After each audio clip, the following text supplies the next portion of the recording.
Hello and welcome. Thank you for joining our discussion on FDA-approved versus compounded GLP-1 based therapies, looking at a scientific and regulatory perspective. This program was recorded live last week, but due to a technical issue, we have re-recorded the first segment of this program. I'm Dr. Marc-Andre Cornier, president of the Obesity Society, professor and director of endocrinology at the Medical University of South Carolina. The Obesity Society is a leading professional society focused on obesity science, treatment, and prevention, and we are very excited to welcome our esteemed panelists today. I'm first joined by Dr. Angela Fitch, who is immediate past president of the Obesity Medical Association. Dr. Fitch served as associate director of the Massachusetts General Hospital Weight Center and faculty at Harvard Medical School. She's board certified in obesity medicine, internal medicine, and pediatrics, and continues to work with the Obesity Medicine Association as a Speakers Bureau representative. She's also a highly valued colleague and partner with us at the Obesity Society. I'm also joined by Dr. Robert Popovian. Dr. Popovian is the founder of Conquest Advisors, a strategic consulting firm, and serves as a Chief Science Policy Officer at Global Healthy Living Foundation. He's affiliated with the Progressive Policy Pioneer and Schaefer Institutes. In academia, he's the chairman of the board of counselors at USC Mann School of Pharmacy and an adjunct clinical assistant professor at Rutgers School of Pharmacy. Finally, Lowell Schiller also joins us today. He's an attorney and health policy expert, and most recently served as the chief legal and regulatory officer at Aetion, a healthcare analytics company. Previously, he served as the FDA's principal associate commissioner for policy, as well as acting chief counsel and a senior counselor to the FDA commissioner. He also serves as a non-resident senior scholar at the USC Schaefer Center. Thank you all for joining us today. As we all know, the prevalence of obesity has continued to skyrocket globally. In the US alone, there are 42% of adults who live with obesity, of which 9% have severe obesity. This means that there's over 100 million adults living with obesity and more than 20 million with severe obesity in the US. The good news is that this is very exciting times in the field. There have been some truly remarkable advancements in the medical treatments for this chronic disease. Newer GLP-1 based therapies are changing the landscape and are helping patients take control of their lives, controlling the symptoms of obesity and its complications such as diabetes, sleep apnea, cardiovascular disease, just to name a few. But unfortunately, we continue to have problems with access to these life-saving treatments. From health insurance access challenges to drug shortages, we, both patients and us, the providers, had significant frustrations in terms of getting these FDA-approved therapies to our patients. During recent shortages, the FDA allowed compounding pharmacies to make compounded versions of semaglutide, the ingredient in Novo Nordisk's Wegovy, and tirzepatide, the active ingredient in Eli Lilly's Zepbound. But the shortage has ended for both products. Last month, the FDA declared the end of the shortage of semaglutide and tirzepatide last October. While some compounders have sued the FDA to block this decision, a federal court earlier this month rejected the compounders' lawsuit involving tirzepatide, telling companies that they must cease making their versions of Lilly's medicines as of March 19th. The FDA and court decisions effectively end the legal pathway for compounding GLP-1s. So what's next? We have a lot to discuss today, so let's get to it. If you have questions from the panel, please enter them in the Q&A function at the bottom of your screen. Now let's turn to our experts to get their insights on the current landscape and regulations. Dr. Fitch, let's start with the use of GLP-1s and how are they an additional tool to help providers treat patients with obesity, and how have you seen them benefit your patients over the last couple of years?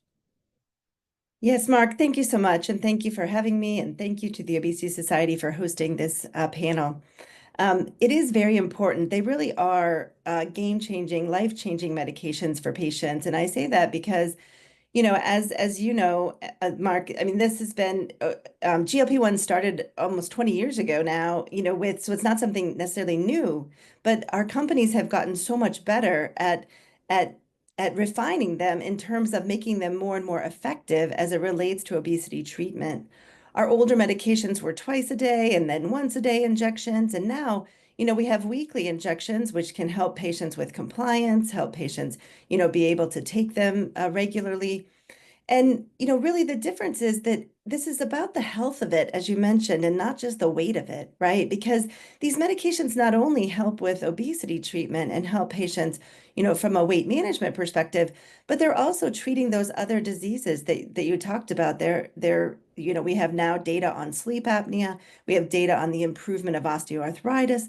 We have data on the kidney protection and cardiovascular risk reduction. So it's really about achieving these health goals for our patients that we're able to do now with these medications. And it's important as we level set this discussion today to understand that these GLP-1 receptor agonists, they're activating the GLP-1 receptor. And so they're doing something biological in the human body. They're not just a drug like, like taking an aspirin or something where you're taking a chemical compound and it's going through your GI system. And so you have a little protection there. And then it's a chemical that's doing something chemically within our body.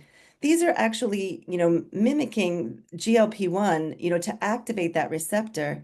And in fact, Novo Nordisk's semaglutide is 94% homologous to our own GLP-1. So it looks like our own GLP-1. And I say this because that means these medicines, although they're not truly, biologics because of the size of them as a peptide, they are actually a medicine that's emulating something of our own. So I think we should respect that a bit in terms of the way we produce them and the way we make them to make sure that they're safe and effective.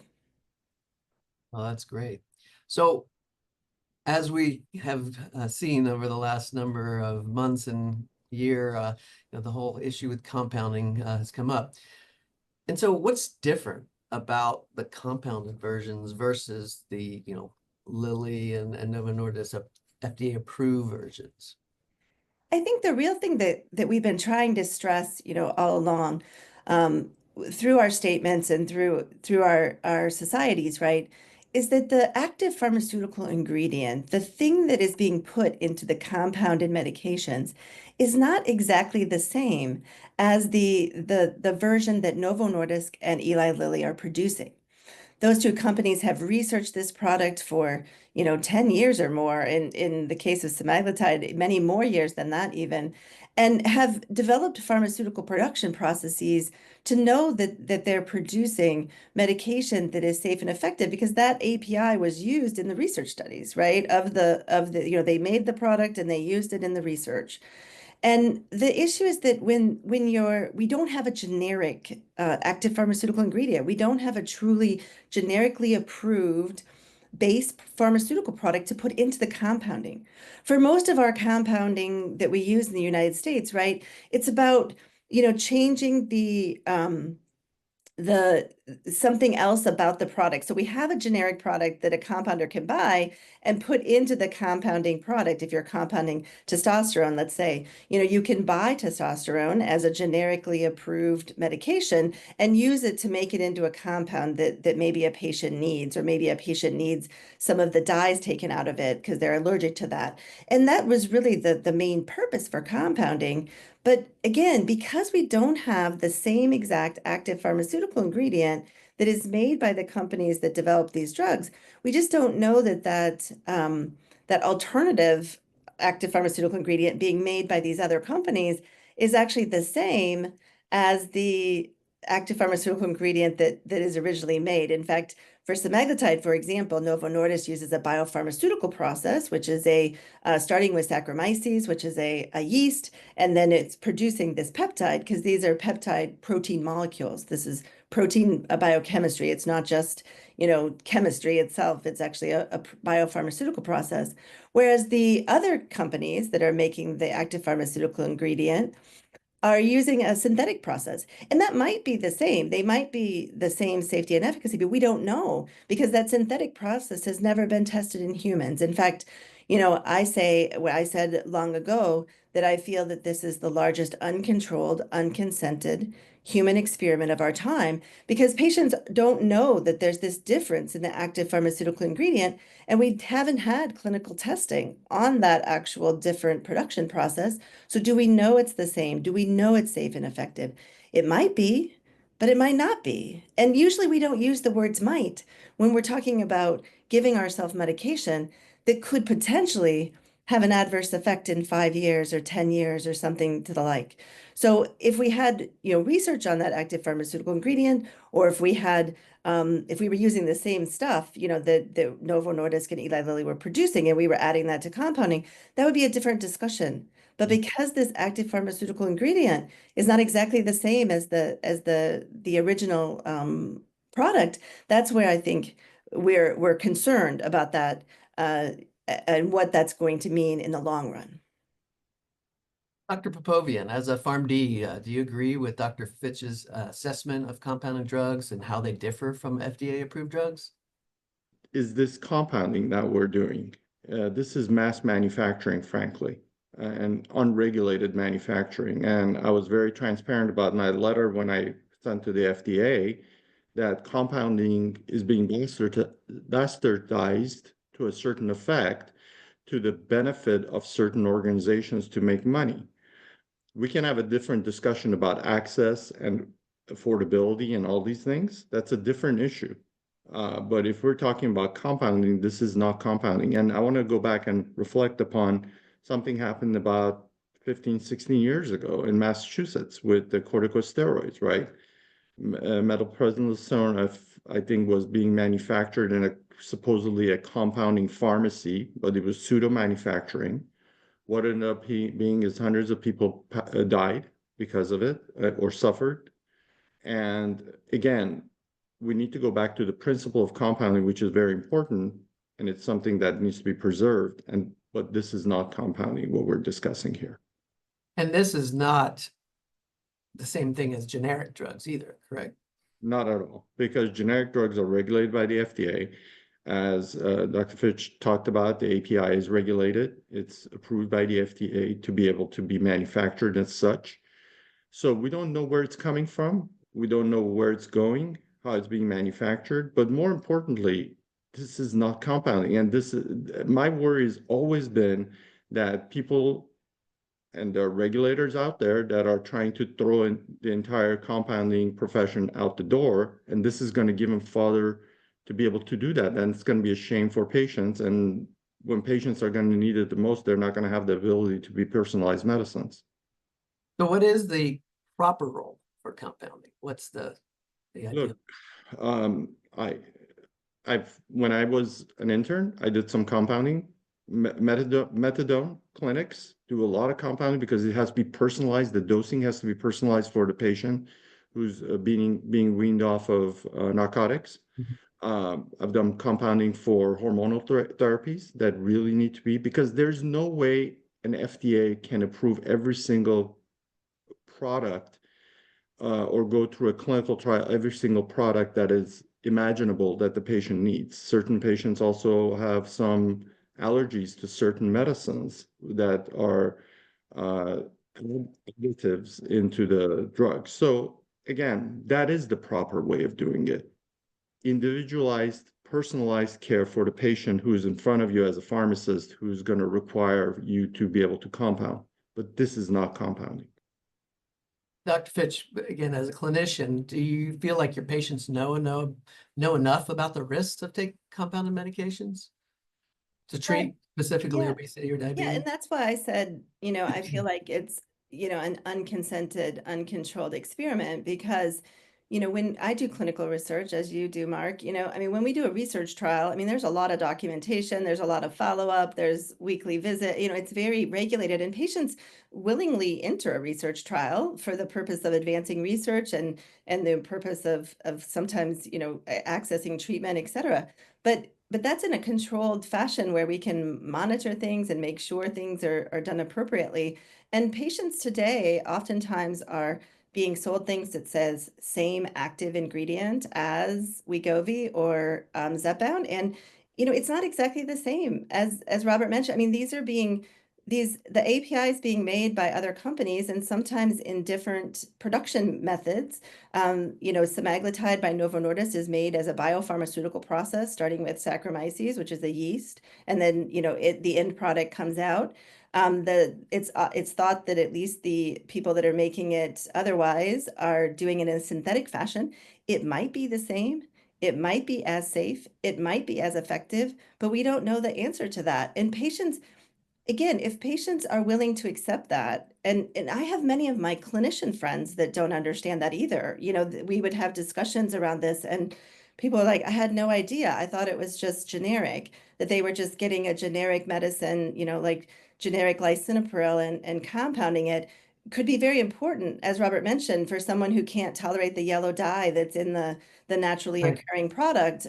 I think compounding is very important if you can get access to high quality base API and put it in there. And again, if patients were aware of that and they were accepting that risk, just like they do when they're entering a clinical trial, then they are definitely knowledgeable and are making that decision in a shared decision-making fashion. But oftentimes that's not happening because there's also some, deceptive marketing even around made in the USA. Well, we know most of the API is coming from foreign countries.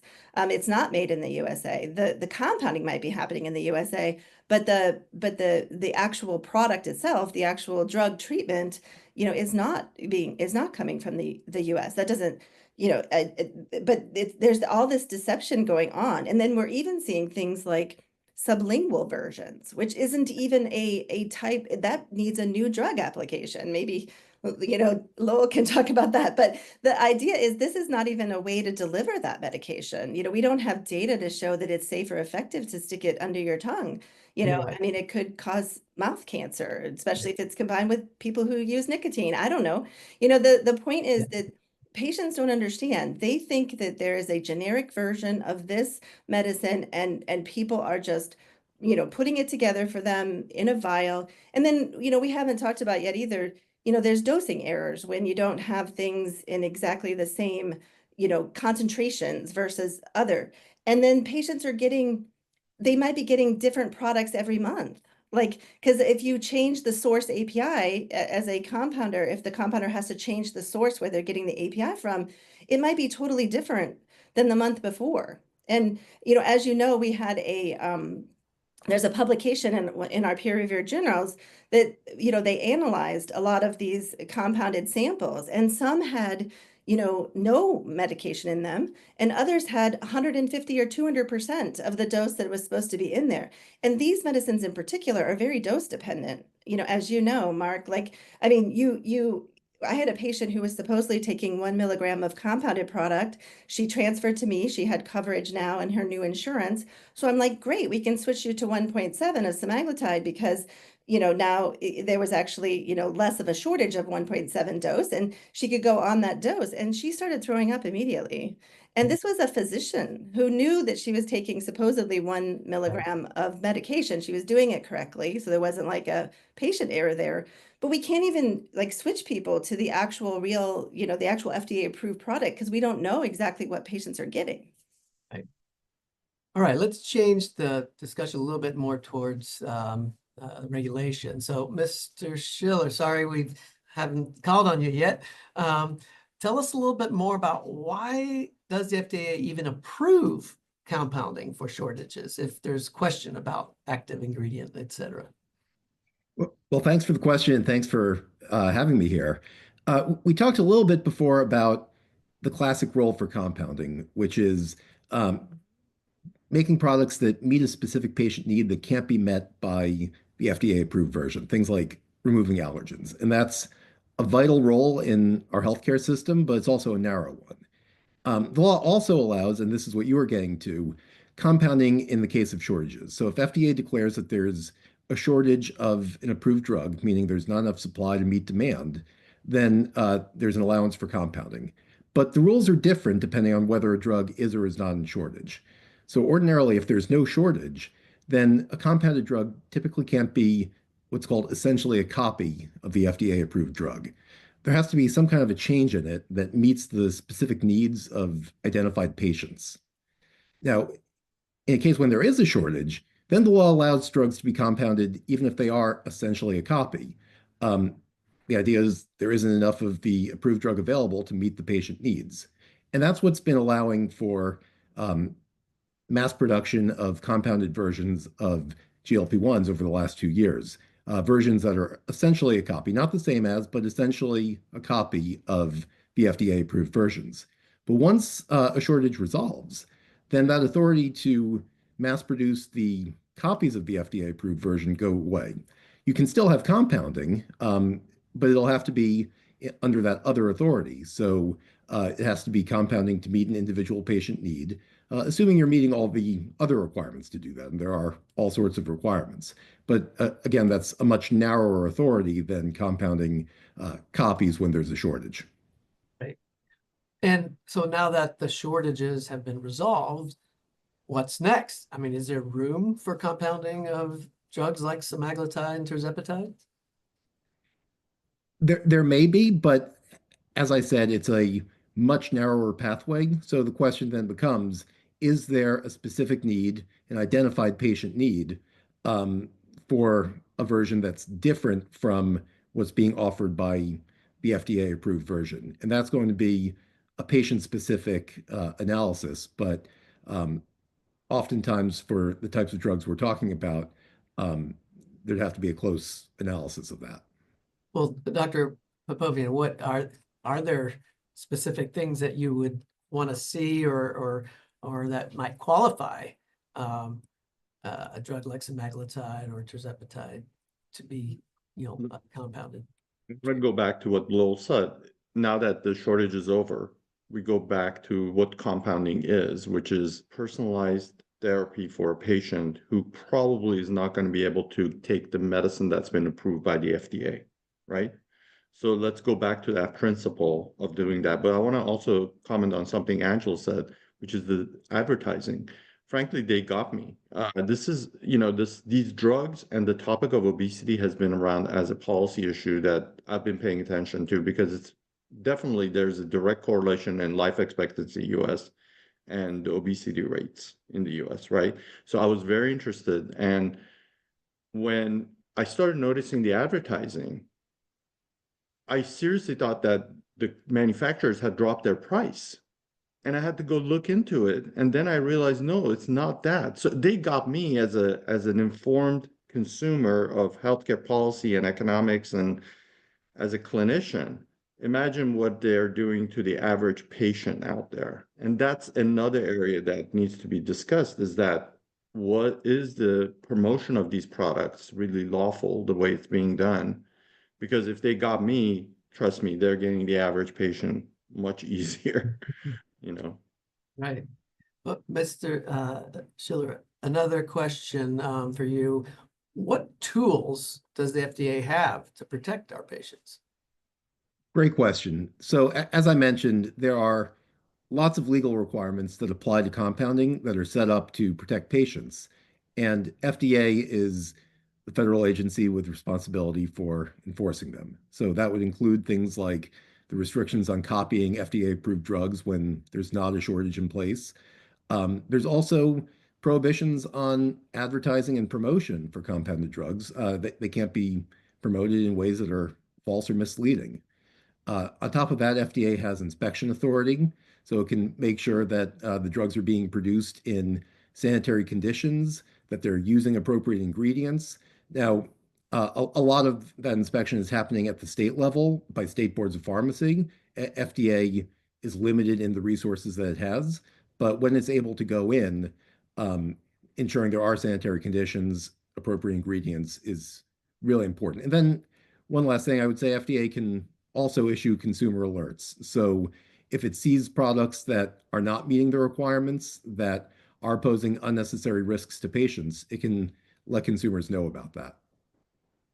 Are there any other roles that the state can play in this? Yeah, so especially when you're talking about the traditional 503A compounding pharmacies, the states have primary jurisdiction for going in, doing the inspections, making sure they're properly licensed, that all the requirements are being met. And they can enforce regulatory limits on compounding much in the same way as the FDA can. And they also play an important role in informing patients. What are the limits of compounding?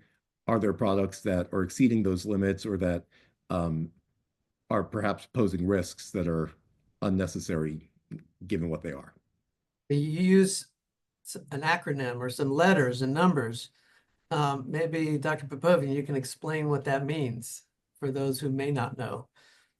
No, I mean, it's basically a ruling within the FDA, regulations within the FDA that Lowell probably can explain it better. But I have to say, one thing I want to reflect upon is that, you know, at the end of the day, FDA also has the authority to look into advertising. I mean, they do it for manufacturers all the time. I can tell you, being a former Pfizer executive, they looked into our advertising all the time, especially for consumer advertising. So they have that authority to look into this with regards to some of the organizations that are doing it. So back to Dr. Fitch, some patients say they can't afford the FDA-approved medications. What options do they have when compound versions are no longer going to be available? Yeah, this is a super important topic to cover. Would appreciate if Lowell or Robert have any other insights too, is that, you know, unfortunately what has happened is that the compounded products have mostly not been serving a shortage among patients who have access to coverage. So we have never been in this situation that I know of, where, you know, we have a shortage of a medication. Like if we have a shortage of heparin and a 503B compounder has to make a bunch of heparin to sell to the hospitals, you know, to give me when I'm there for my, hopefully not, you know, stroke or something in the hospital, right? That's a different situation because my heparin's covered by my insurance. You know, I mean, I'm getting coverage for that medication through the sale of that compounded product to the hospital pharmacy, right? That I think is a different situation morally and ethically than you know, if what we did in this situation is so we're very fortunate that up to 48% has been the latest thing I've seen, maybe even 50% of employers choose to offer coverage for obesity treatment. But unfortunately, obesity treatment is not a standard benefit in the United States under our insurance policies. So we have a marginalized group of patients who are underserved and you know, somewhat of a discriminated against population that almost is being preyed upon by this space that we've created, because now they can access it because the cost is cheaper. And so it really wasn't necessarily about serving a shortage as much as it was about getting access to people who can't afford it, which I really think morally and ethically is not what we should be doing in the United States today. We should find a way for our patients to get access, you know, to FDA-approved treatments, which, as you know, Mark, there's FDA-approved treatments for obesity that are generic today and that are affordable and are effective for certain patients. We know that certainly the GLP-1 class of medications are our most efficacious treatments, and they also have the most secondary benefits, such as preventing kidney disease and preventing cardiac, you know, events, et cetera. So, I mean, from that standpoint, we should all be trying to get more patients access and in an affordable way. Thankfully, some of our, as far as your question of, you know, what can patients do? Well, again, seek out care, you know, from an obesity medicine specialist or your primary care doctor, anyone that can help you to get access to some of these FDA-approved treatments that may be affordable for you, that may be an alternative to GLP-1, or now, you know, we do have some of our Novo Nordisk and Eli Lilly have put forth cash programs, at least, that are more affordable than the wholesale price, because we know, you know, one of the challenges we have is this dichotomy between lack of coverage, cost of coverage, and then, you know, cost of our healthcare system that's complicated by insurance and pharmacy benefit managers and everybody, all the the middle pieces that are taking an extra piece of the pie, as so to speak, from a cost perspective. So, we are challenged by this, but we are here to help patients. We have patients coming to us, all the time, seeking alternatives to compounding because there are alternatives, and we want to stress that there are safe and effective alternatives that you can access. Great. Thank you. Well, in the last few minutes before we get to the general Q&A, I have a question for all three of you. How should we be thinking about the future of GLP-1 type medications in general? Dr. Popovian. I would say we should be excited about it for two reasons. Number one, as Angela, yourself have explained, these are life-changing medicines from a clinical standpoint, and they're making a meaningful difference in patients' lives. The second reason we need to be excited about it is because competition is coming, right? Competition is coming in form of biosimilars. It's coming in form of generic approvals, which has happened at the end of the year. It's coming in form of other companies coming out with obesity drugs and GLP-1s that are even orally administered, right? So it's going to be great because competition now. Having said all of this, and knowing how the market works, and that's my specialty, which is drug pricing, affordability, and access, we need to make sure PBMs are transparent about how they do these things. Because what's going to happen, I can guarantee you, as the competition comes in, they're going to try to manage the market to their own benefit instead of patients' benefit. And we need to call them out and make sure that they're transparent about the access issues, that the access barriers that they're creating in the environment. But I'm excited because competition is going to drive down the prices. Now, Right. whether or not we're going to see actual meaningful price reduction at the pharmacy level, it's going to be seen because it's going to be controlled by third parties such as PBMs. Jill, any thoughts on our last question? Where are we going with this field?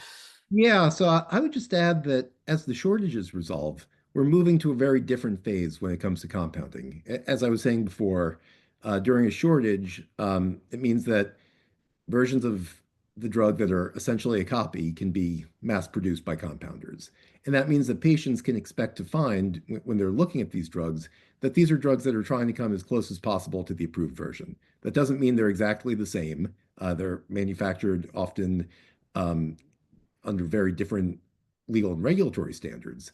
But the target is that they're trying to make something that's equivalent. As the shortages resolve, I think patients need to be aware that the drugs they encounter are being manufactured under a different set of regulatory requirements. And that means that they're likely going to be different in significant ways from the version that FDA approved. Things like a different strength, maybe ingredients that are added, things like that. So just even leaving aside any of the legal or regulatory issues around that, patients should be aware that there are those differences, understand what they are, and what are the risks. Dr. Fitch, 1 minute. You have 1 minute to answer the question. Well, that is very important. I'll just echo what Lowell said. I think, understanding that, patients really understanding, what they're getting is important. And, I think it's time in America that we deal with the obesity epidemic and actually solve the problem in front of us. Come together, insurers, manufacturers, PBMs, come together and solve this problem. We have data now that shows that treating patients with obesity, treating obesity with GLP-1s is cost effective in terms of adding quality adjusted life years, adding quality years to people's lives we're talking about. We have this data. If the price point is around $500 to $600, which is sort of the cash price point that is listed today in some of these cash models for FDA-approved products. So for Novo Nordisk and Eli Lilly's product, the cash price is around this $500 price point. We have data to show that that is cost effective. It saves us medical costs in the long run. So we need to figure out a way to get patients access to this incredibly life-changing, patients that want access. Not everybody has to have treatment either. Treating your disease is a choice, is a personal choice and a shared decision-making discussion between you and your clinician. And the more that we can, get out there that this should be a standard benefit, that we should have, broad access, and then we need to figure out how we're going to pay for that. There's data to show it's cost effective in the long run. But we have to value that, all of us, not just because the unfortunate nature is, if you're with a payer, if you're with an insurer for a year or two, they might not realize that cost, because that cost is going to come, 5 years, 6 years, 10 years later, when you don't have diabetes, when you don't have cancer, when you may not have cardiovascular disease or as risk. So the key is that long-term management of this chronic disease that we have to really focus on, because now we have treatments that are FDA approved, and we need to figure out how to really get access for patients. Okay, a few questions from the audience for you, Mr. Schiller. If the FDA can do things like, issue consumer alerts, does it also have this authority to shut down compounders that aren't doing the right thing? Well, as I was mentioning, FDA has a number of different authorities available to it, tools that it can use, and often it does use those in connection with each other. So sometimes what you will see is FDA will send a warning letter to a compounder for doing something that's not allowed under the regulatory scheme, and at the same time issue a consumer alert to patients to let them know, here's something we're seeing in the marketplace and be aware. And it's possible that there might be others who are doing something similar. So as FDA thinks about different ways to address this, it'll have a number of different opportunities. It'll also need to coordinate with other agencies in government. So, for example, the Department of Justice, to the extent it wants to bring legal action, because FDA doesn't do that on its own. Great. So some questions about API per se. So what about when they combine, compounders are combining, semaglutide with vitamin B12? Does this make it a new combination, which then makes it okay? Dr. Popovian, what do you think about that? Let me tell you, I mean, no, because the premise is, does that make a difference in the patient outcome? Just because they're adding a second ingredient to it to get around the FDA regulation. It's just like, so my experience with obesity comes from lap band. Okay, I was at Allergan when Allergan got lap band. And what happens with devices usually is a bariatric surgeon takes the device and adds a little bit of a difference to it and then makes their own device from it. This is what they're trying to do now with compounded. The problem with that is that that new device still has to go through an FDA process. That the bariatric surgeon has made changes. This one doesn't. So adding B12, I don't know. Is it safe? I have no idea. We know that it's not proven to be any more effective. So adding it just to get around the regulations is not the way to approach this issue. How about you, Dr. Fitch, from a clinical medical perspective? Yeah, I mean, people are touting things like it reduces nausea. We don't have any of that data, to randomize controlled trials to support that there's a nausea there. I think, there's people arguing people need special doses. That is a little bit true in that our patients, we do tend to adjust doses according to side effects and other results, right, in terms of weight loss, et cetera. So, but we can do that with our FDA approved products. We do that all the time, in the current dosing scheme, even though they're in auto injectors, so they're in a set dose type of situation. But you can still do that effectively, by going down to the other dose. I think, yeah, it's not, to me, it's like a way around it, because there's these patients who don't have access. We're solving a problem with a substandard, potentially substandard, meaning, we don't have the research on the compounded products to say that they are equally effective and safe in the long run. And that's where I think, we just don't know about the production quality and consistency and like I said before, this molecule is a little bit specific. I mean, it's not, super, it's not rocket science. I'm sure there are people who can reverse engineer it and figure out how to produce it in a pharmaceutical process, but you have to get it right. Like, this is not like there's a a little bit of a narrow therapeutic index. And there's also the idea that the biggest concern is because it is mimicking a receptor that's available in your body, are we going to have anti-drug antibodies to that? And if we don't get the drug exactly correct. And Novo Nordisk, Eli Lilly, they've spent years, decades, refining that process in their own production versus some of these producers who we don't even know. That's the other thing. There's not any transparency. As a consumer, if I go to get compounded product from a clinic, I don't know from that clinic where the source came from. Like, who is the manufacturer? And then maybe next month they're getting it from a different manufacturer. And that might not create the same high quality product that we need to be safe long term. That's what we're worried about, not the short term, but really the long term safety, because we have long term safety data on our current products, at least out to 2, 3, 5 years. And because we've done those long term studies, but we don't have any long term studies on that knockoff, if you will, active pharmaceutical ingredient. We should ask them to do the studies, and then I said that all along. Like, if I was the Operation Warp Speed for obesity person that I talked about early on one time in an article somewhere, if you're going to do this, then study it, right? I mean, if we're going to do it, we give people compounded product in a controlled fashion as a clinical trial, and we monitor those patients. They recognize, they sign a consent that they're doing this willingly. And that's how I would address it if I was sort of attacking it as a pandemic response to the disease of obesity in a coordinated fashion. If truly, now we don't have the shortages. So again, we're going back to arguing over the same question, which is like, we're trying to solve the problem of lack of coverage by a different method. Exactly. Well, I want to thank you three very much for your time and for your insights. I think it was a great discussion. And on behalf of the Obesity Society and you all, I want to thank the audience for taking the time to join our webinar discussion. It has been recorded. It will be shared. And it will be available on the Obesity Society's website in the coming days. Upon request, we will also circulate a report that captures the highlights from our discussion today.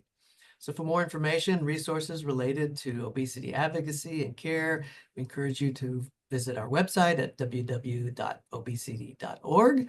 And with that, I would like to thank you all and have a great rest of your day.